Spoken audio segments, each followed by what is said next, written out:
مساء النور ومرحبا بكم في اطباق مغربيه. اليوم غادي نوجد معكم السوبه ديال الشامبينيونس والخضر. كيجي واحد الحساء رائع وعد خفيف وشهي وبمكونات جد اقتصاديه. يلا كاملين نحضروها على بركه الله. غادي نمروا المرحله ديال التقديم. هنا كتشوفوا سامه الخضر طبيعيه طازجه، يعني كيعجبني نعدل بعض النوبات كنستعمل المجمده لان ما كتكونش متوفره يا اخرى او باثمنه خياليه. انطوسيس كنرجع نستعمل انا المجمده، كتكون عندها واحد الثمن ناقص على السوق، ولكن هنايا في الشوربات بحال هيدا كنفضل ان احنا نستعملوا الخضر الطازجه. غنشبر واحد بويرو، نتوما كتشوفوه شبرته كامل، يعني قطعت غير ديك الوراق الخضر. استعملت بويرو كامل حتى داك القاع اللي هو اللون ديالو شويش مغلوق. وغادي نقطعوا رقيوه بحال اللي كتشوفوا هيدا، غنقطعوا كامل بدويورات رقائق وصغارين، وغادي نحتفظ به على جنب. كتقشروه وتغسلوه وتقطعوه صافي. هذا هو اللي كنستعملو نبويرو. من بعد غادي ندوز المرحله ديال الشامبينيونيز اللي او الفطر الابيض. انا هنايا استعملت لان شريت العلبه فيها 200 غرام، غادي نستعملها كامله. نتوما كتعرفوا بان الفطر الابيض هي ما كيخسر، يعني هنايا غسلته واستأطرته وغادي نقطعو. بامكانكم تستعملوا 100 غرام، 150 غرام، 5 د الحبات، 10 د الحبات، على حسب اللي متوفر عندكم. غادي نقطعو كامل بهذا الشكل هذا اللي كتشوفوا، وغادي نحتفظ به كذلك على جانب. ومن بعد غادي نشبر واحد الجزره وغادي نقشرها.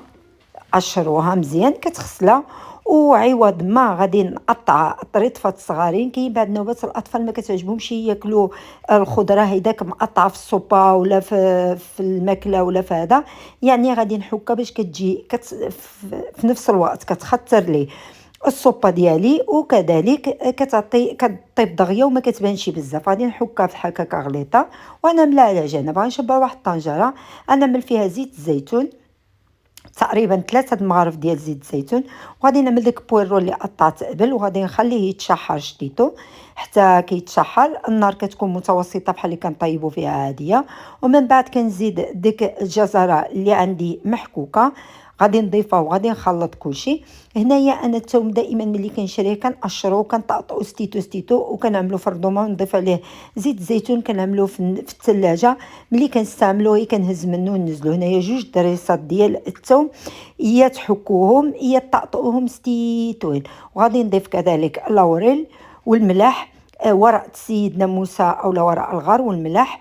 وغادي نضيف نصف ملعقه ديال الملون الغذائي. انا ضفته ما بانتليش عليها، صورت لكم من بعد، غير راس ديال الملعقه. هنايا نصف ملعقه صغيره ديال الخرقوم. وغادي نضيف طوميو. انا كيعجبني دائما نعمل اعشاب منسمه، ازير والسحتر.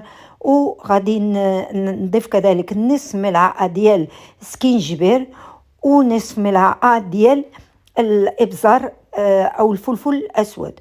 ولا كان عندكم الجداد، انا كان عندي واحد شويش ديال الجنيحات ديال الجداد وشي طريطفات ديال الجداد في الكونخيلادور، جبدته وعملته. اللي كان عندكم ديال الجداد ضيفوه، ولا ما كانش عندكم بلا ما تضيفوه. غادي نضيف كل شيء مع بعضيته وغادي نشحرو مزيان. ومن بعد غنزيد شتيتو ديال المعدنوس مطقطق صغير. المعدنوس اياه كان عندي انا في المجمد، لان ملي كنشريه كيخسر لي، كنعملو في المجمد. من بعد كنفطو مزيان وكنخليه.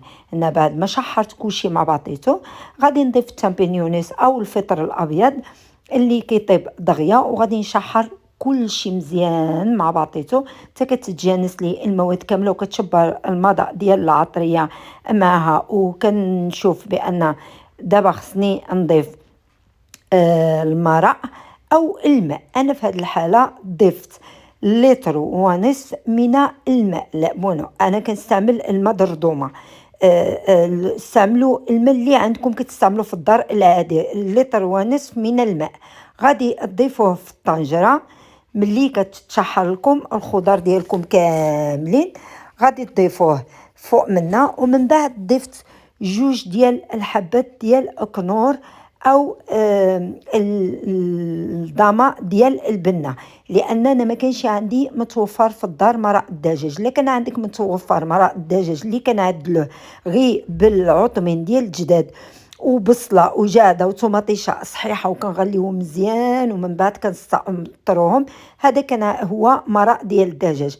انا هنايا ما كانش عندي متوفر، عملت لي طروانيس من الماء وجوج ديال الضمات ديال الكنور. ملي بدات كتغلى مزيان وشفت الخضر كامله طابت مزيان، ديك الساعه نيتك عاد ضفت لها شويش ديال الشعريه الرقيقه. نتوما كتشوفوا داك الرقيقه تقريبا واحد 30 غرام غير ضفتها، لان الصوبه ديالي او المرق ديالي جا خاطر بداك الخضر اللي عملتلو وبالجزر اللي حكيتو جا مزيان. يعني غادي نعملو شتيتو ديال ديك الشعريه. بامكانكم تعملوا الشوفان او تعملوا الروز، ردوا البال من الشوفان لانه كيخطر بزاف. ها السوبه ديالي وجدت او المرق ديالي وجد، كتجي كتحمق لا في الشكل ديالها ولا في المذاق، وعاد جد مغذيه لانها كتحتوي على جميع المكونات الطبيعيه من الخضر. بامكانكم تضيفوا لها خضر اخرى، وكذلك بحال اللي قلت لكم بامكانكم تعملوا الشوفان، غير فقط تعملوا المرق زايد باش يطيب الشوفان ما كتجيش ثقيله. هانتوما كتشوفوها كيفاش جات خطره، اما النسمه ديالها طالعه كتحمق. كاين اللي كيضيف لها كذلك كريم فريش، ولكن انا ماشي من محبذين اللي كيضيفوا كريم فريش في الصوبات. ديالي وجدت، كنتمنى تعجبكم، كتجي رائعه. اما المذاق ديالها كتحمق، كتجي في المذاق، وعاد الخضر جيت صحيه بالصحه والهنا.